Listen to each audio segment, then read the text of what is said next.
ಈ ಬಾರಿ ಬಜೆಟ್ನಲ್ಲಿ ಮುಖ್ಯಮಂತ್ರಿ ಸಿದ್ದರಾಮಯ್ಯ ಅವರು ಬಾಕಿ ಉಳಿದಿರುವ ಪೌರ ಕಾರ್ಮಿಕರನ್ನು ಕಾಯಂಗೊಳಿಸಬೇಕು. ಉನ್ನತ ಸಮಿತಿ ಅಧ್ಯಕ್ಷ ಎನ್. ಮಾರ. ಮೈಸೂರಿನ ನಗರ ಪಾಲಿಕೆ ಮುಂಭಾಗ ರಾಜ್ಯ ಸರ್ಕಾರದ ವಿರುದ್ಧ ಮೈಸೂರು ನಗರ ಪಾಲಿಕೆ ಕಾಯಂ ಪೌರ ಕಾರ್ಮಿಕರು ಹಾಗೂ ಗುತ್ತಿಗೆ ಪೌರ ಕಾರ್ಮಿಕರು ವಿವಿಧ ಬೇಡಿಕೆಗಳನ್ನು ಈಡೇರಿಸುವಂತೆ ಆಗ್ರಹಿಸಿ ಸರ್ಕಾರಕ್ಕೆ ಮನವಿ ಮಾಡಿದ್ದಾರೆ. ಈ ವೇಳೆ ಮಾಧ್ಯಮಗಳ ಜೊತೆ ಮಾತನಾಡಿದ ಉನ್ನತ ಸಮಿತಿಯ ಅಧ್ಯಕ್ಷ ಎನ್. ಮಾರ ಅವರು, ಈ ಬಾರಿ ಮುಖ್ಯಮಂತ್ರಿ ಸಿದ್ದರಾಮಯ್ಯ ಅವರು ಏಪ್ರಿಲ್ 7ರಂದು ಬಜೆಟ್ ಘೋಷಣೆ ಮಾಡಲಿದ್ದು, ಈ ಬಾರಿ ಬಜೆಟ್ನಲ್ಲಿ ರಾಜ್ಯದ ಒಟ್ಟು 48,000 ಪೌರ ಕಾರ್ಮಿಕರು ನೇರ ಪಾವತಿ ಹಾಗೂ ನೇರ ವೇತನದಡಿಯಲ್ಲಿ ಕರ್ತವ್ಯ ನಿರ್ವಹಿಸುತ್ತಿದ್ದು, ಇದರಲ್ಲಿ ಈಗಾಗಲೇ 24,000 ಜನ ನೇರ ಪಾವತಿ ಪೌರ ಕಾರ್ಮಿಕರನ್ನ ನೇರ ನೇಮಕಾತಿಗೆ ಆಯ್ಕೆ ಮಾಡಿದ್ದು, ಇನ್ನುಳಿದ 24,000 ಜನ ಪೌರ ಕಾರ್ಮಿಕರನ್ನ ಈ ಕೂಡಲೇ ನೇರ ನೇಮಕಾತಿಯಲ್ಲಿ ನೇಮಕ ಮಾಡಲು ಹಾಗೂ ರಾಜ್ಯ ಸರ್ಕಾರಿ ನೌಕರರಿಗೆ ಕುಟುಂಬದ ಸದಸ್ಯರಂತೆ ನಗದು ರಹಿತ ಚಿಕಿತ್ಸೆ ಯೋಜನೆಯನ್ನ ನೀಡಲು ಉದ್ದೇಶಿಸಿರುವ ಕರ್ನಾಟಕ ಆರೋಗ್ಯ ಸಂಜೀವಿನಿ ಯೋಜನೆಯನ್ನ ಪೌರ ಕಾರ್ಮಿಕರಿಗೂ ವಿಸ್ತರಿಸಬೇಕು ಹಾಗೂ ಈ ಯೋಜನೆಯ ಅನುಷ್ಠಾನವನ್ನ ಅಗತ್ಯವಿರುವ ಅನುದಾನವನ್ನ ಪ್ರಸಕ್ತ ಸಾಲಿನ ಬಜೆಟ್ನಲ್ಲಿ ಬಿಡುಗಡೆಗೊಳಿಸಬೇಕು.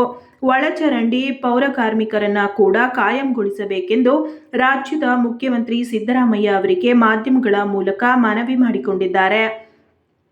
ಅಷ್ಟೇ ಅಲ್ಲದೆ ಒಳಚರಂಡಿ ಪೌರ ಕಾರ್ಮಿಕರ ಸಂಘದ ಅಧ್ಯಕ್ಷರು ಕುಮಾರಸ್ವಾಮಿ ಮತ್ತು ಉನ್ನತ ಸಮಿತಿ ಪ್ರಧಾನ ಕಾರ್ಯದರ್ಶಿ ಶ್ರೀನಿವಾಸ್ ಅವರು ಕೂಡ ಮಾಧ್ಯಮಗಳ ಜೊತೆ ಮಾತನಾಡಿ, ಸರ್ಕಾರಕ್ಕೆ ಈ ಕೂಡಲೇ ನಮ್ಮ ಬೇಡಿಕೆಗಳನ್ನು ಈಡೇರಿಸಬೇಕೆಂದು ಮನವಿ ಸಲ್ಲಿಸಿದ್ದಾರೆ. ಇದೇ ವೇಳೆ ಗೌರವಾಧ್ಯಕ್ಷರಾದ ವಡಿವೇಲು, ಗೌರವ ಕಾರ್ಯದರ್ಶಿ ವೆಂಕಟೇಶ್, ಅಧ್ಯಕ್ಷರು ನರಸಿಂಹ, ಪ್ರಧಾನ ಕಾರ್ಯದರ್ಶಿ ಮಂಜುನಾಥ್ ಸೇರಿದಂತೆ ಸಂಘದ ಪದಾಧಿಕಾರಿಗಳು, ಪೌರ ಕಾರ್ಮಿಕ ಬಂಧುಗಳು ಉಪಸ್ಥಿತರಿದ್ದರು. ಉಸ್ತುವಾರಿ ಸಚಿವರು ಕೂಡ ಇದನ್ನು ಕಾಯಂ ಮಾಡಿಕೊಡ್ತೀನಿ, ಖಂಡಿತ ಅವ್ರನ್ನ ಒಳಚರಂಡಿ ಅವ್ರನ್ನ ಮಾಡಿಕೊಡ್ತೀನಿ, ಉಳಿದ ಪೌರ ಕಾರ್ಮಿಕರನ್ನ ಕೂಡ ಕಾಯಂ ಮಾಡೋಕ್ಕೆ ವ್ಯವಸ್ಥೆ ಮಾಡ್ತೀನಿ, ಬಜೆಟ್ನಲ್ಲಿ ಬರೋ ಥರ ಮಾಡಿಕೊಡ್ತೀನಿ ಅಂತ ಆಶ್ವಾಸನೆ ಕೊಟ್ಟಿದ್ದಾರೆ.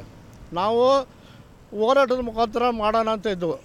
ಇಲ್ಲಿ ಏನು ನಮ್ಮ ಕಾರ್ಪೊರೇಷನ್ ವತಿಯಿಂದ ನಮ್ಮ ಒಳಚರಂಡಿ ಕಾರ್ಮಿಕರು ಮತ್ತು ಪೌರ ಕಾರ್ಮಿಕರು ಇರ್ಬೋದು, ವಾಹನ ಚಾಲಕರು ಇರ್ಬೋದು, ಎಲ್ಲರೂ ಸೇರಿ ಒಂದು ಮೊಲ ಮೂತ್ರ ಸುರ್ಕೊಂಡು ಕೆಲಸ ಕಾಯಂ ಆಯ್ತಲ್ಲ, ಕಾಯಂ ಮಾಡಲೇಬೇಕಂತ, ಕಡ್ಡಾಯವಾಗಿ ಕಾಯಂ ಮಾಡಬೇಕಂತ ಒಂದು ತೀರ್ಮಾನ ತಗೊಂಡಿದ್ದೆವು.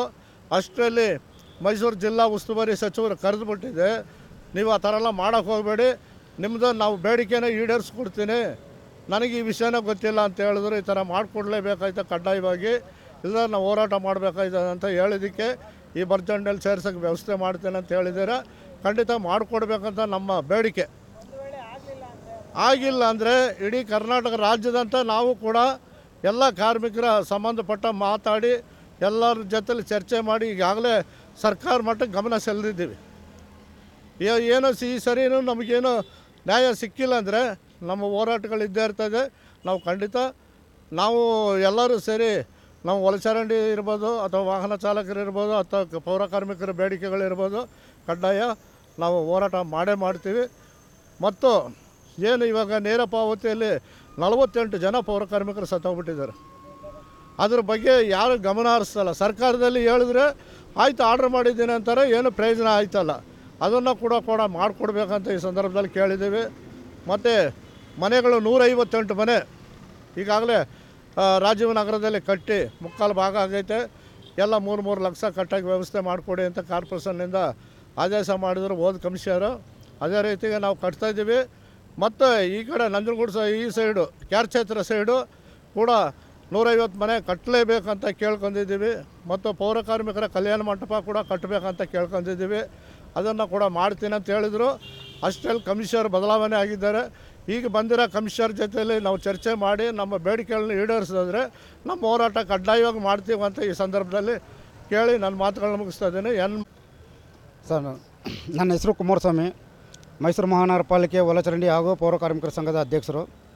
ಈಗ ನಮ್ಮ ಬೇಡಿಕೆ ಏನಂದರೆ, ನಾನು ಒಳಚರಂಡಿಯಲ್ಲಿ ಕೆಲಸ ನಿರ್ವಹಿಸ್ತಿದ್ದು. ನಮ್ಮ ಕಾರ್ಮಿಕರು 20-25 ವರ್ಷದಿಂದ ಕೆಲಸ ಮಾಡ್ತವ್ರೆ. ಈಗ ಸರ್ಕಾರ ಪೌರ ಕಾರ್ಮಿಕರಿಗೆ ಹಂತವಾಗಿ ನಮ್ಮ 35,000 ಜನ ಪೌರ ಕಾರ್ಮಿಕರಿಗೂ ಹಂತವಾಗಿ ಕಾಯ ಮಾಡ್ಕೊಂಡು ಬಂದವ್ರೆ. ನಾವು ಸರ್ಕಾರನ ಒತ್ತಾಯ ಮಾಡ್ತಾ ಇರೋದು ಮಾಧ್ಯಮ ಮೂಲಕ, ಯಾರೂ ಮಾಡದೇ ಇರೋಂಥ ಕೆಲಸ ನಾವು ಮಾಡ್ತಾಯಿದ್ದೀವಿ. ಆದರೆ ಸರ್ಕಾರ ಯಾಕೆ ನಮ್ಮ ಬಗ್ಗೆ ಗಮನ ಹರಿಸ್ತಾ ಇಲ್ಲ? ನಮ್ಮದು ಅಟ್ಲೀಸ್ಟ್ ಎಷ್ಟು 592 ಹುದ್ದೆಗಳು ಅಷ್ಟೇ ಇರೋದು.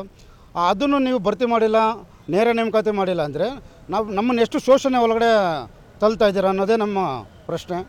ದಯವಿಟ್ಟು ನಾವು ಈಗೇನು ಮಾನ್ಯ ಮುಖ್ಯಮಂತ್ರಿಗಳು ಸಿದ್ದರಾಮಯ್ಯರವ್ರಿಗೆ ಒತ್ತಾಯ ಮಾಡೋದು ಸಂಘದ ವತಿಯಿಂದ ಒತ್ತಾಯ ಮಾಡ್ತಾಯಿದ್ದೀವಿ. ಏನೋ ಒಂದು ಬಡ್ಜೆಟಲ್ಲಿ ನಮ್ಮ ಒಳಚರಂಡಿ ಕಾರ್ಮಿಕರನ್ನು 592 ಹುದ್ದೆಗಳನ್ನು ನೇರ ನೇಮಕಾತಿ ಮಾಡ್ಕೊಬೇಕಂತ ನಾವು ಈ ಮೂಲಕ ಒತ್ತಾಯ ಮಾಡ್ತಾಯಿದ್ದೀವಿ. ಏನಾರು ಈ ಬಾರಿ ತಾವು ನೇರ ನೇಮಕಾತಿ ಮಾಡಿಲ್ಲ ಅಂದರೆ ಮುಂದಿನ ಬಾರಿ ಕರ್ನಾಟಕ ರಾಜ್ಯಾದ್ಯಂತ ಒಳಚರಂಡಿ ಕಾರ್ಮಿಕರು ಎಲ್ಲರೂ ಸೇರಿ ಬೃಹತ್ವಾಗಿ ದೊಡ್ಡ ಮಟ್ಟವಾಗಿ ಏನು ಮಲಮೂತ್ರ ಹಾಕಿ ನಾವು ಪ್ರತಿಭಟನೆ ಮಾಡ್ತೇವೆ. ಸರ್ಕಾರಕ್ಕೆ ಧಕ್ಕೆ ತರುವಂಥ ಕೆಲಸ ಮಾಡ್ತೇವೆ. ದಯವಿಟ್ಟು ಮಾನ್ಯ ಮುಖ್ಯಮಂತ್ರಿಗಳು ಇದನ್ನು ಗಮನಕ್ಕೆ ತಗೊಂಡು ನಮ್ಮನ್ನು ಬಡ್ಜೆಟ್ನಲ್ಲಿ ನೇರ ನೇಮಕಾತಿ ಮಾಡ್ಕೊಬೇಕಂತ ಈ ಮೂಲಕ ಒತ್ತಾಯ ಮಾಡ್ತಾಯಿದ್ದೀವಿ. ಏನಿವಾಗ ನಾವು ನಗರ ಪಾಲಿಕೆ ಪೌರ ಕಾರ್ಮಿಕರ ಸಂಘ ಸುಮಾರು 35-36 ವರ್ಷಗಳಿಂದ ನಾವು ಆ ಬೇಡಿಕೆಗಳು ಮಾಡ್ಕೊಂಡು ನಾವು ಆ ಹೋರಾಟ ಮಾಡ್ಕೊಂಡು ಬರ್ತಾಯಿದ್ದೀವಿ. ಆದರೂ ಇವಾಗ ಅಂತಂತ ಸ್ವಲ್ಪ ಆಯ್ತಾಯಿದೆ. ಇವಾಗ 48,000 24,000 ಜನ ಆಗಿರ್ಬೋದು. ಇವಾಗ ಅದಕ್ಕಿಂತ ಮುಖ್ಯವಾಗಿ UGD ಅವರು ಇಲ್ಲಿ ಎಲ್ಲ ಕರ್ನಾಟಕಕ್ಕಿಂತಲೂ ಮೈಸೂರಲ್ಲಿ ಜಾಸ್ತಿ ಇರೋದು 231. ಇದು ಸಾಂಸ್ಕೃತಿಕ ನಗರ. ಇಲ್ಲಿ ಅವ್ರಿಗೆ ಮಾನ್ಯತೆ ಕೊಡದೆ ಬೇರೆ ಯಾರಿಗಾರ ಇವರಿಗೆ ಇನ್ನೊಬ್ರಿಗೆ ಯಾರಿಗೋ ಮಾಲಿನ್ಯ ಆ ಘಟಕದವ್ರಿಗೆ ಇವರಿಗೆ ಎಲ್ಲ ಪರ್ಮೆಂಟ್ ಮಾಡ್ತಾಯಿದ್ದಾರೆ. ಮೇನ್ ಇರೋರು ಮಲಮೂತ್ರ ಎತ್ತವ್ರಿಗೆ ಫಸ್ಟು ಮಾನ್ಯತೆ ಕೊಡಬೇಕಾಗುತ್ತೆ, ಅದಿಲ್ಲ. ಮತ್ತು ನಮ್ಮದರಲ್ಲಿ ಇವಾಗ ಪೌರ ಕಾರ್ಮಿಕರಿಗೆ ನೇರ ನೇಮಕಾತಿ ಹೆಚ್ಚುವರಿ ಪಟ್ಟಿಯಲ್ಲಿರೋರಿಗಿನ್ನ ಇವಾಗ ಹಂತ ತಗೋತಾರೆ. ಇನ್ನೂ ಮಿಕ್ಕಿದೆ, ಅದೆಲ್ಲ ನಾವು ಮಾಡಬೇಕು. ಇನ್ನೂ ಹಂತವಾಗಿ ನಾವು ಬೆಂಗಳೂರಲ್ಲಿ ಹೋರಾಟ ಮಾಡಬೇಕಾಗುತ್ತೆ. ಈ 7ನೇ ತಾರೀಕು ಒಳಗಡೆ ನಮಗೆ ಏನೋ ನಮ್ಮ ಒಂದು ಕ್ಯಾಬಿನೆಟಲ್ಲಿ ಏನಾಗ್ತದೋ ಅದು ನೋಡಿ ಅದನ್ನು ನಮಗೇನಾರ ಅದರಲ್ಲಿ ನಮಗೆ ನ್ಯಾಯ ಸಿಕ್ತು ಪರವಾಗಿಲ್ಲ. ನ್ಯಾಯ ಸಿಕ್ಕಿಲ್ಲ ಅಂದರೆ ಮುಂದಿನ ಹೋರಾಟ ಗ್ಯಾರಂಟಿ ಅಂತ ನಮ್ಮ ನಗರ ಪಾಲಿಕೆ ಪೌರ ಸಂಘದಿಂದ ನಾವು ಮನವಿ ಮಾಡ್ಕೋತಾ ಇದ್ದೀವಿ.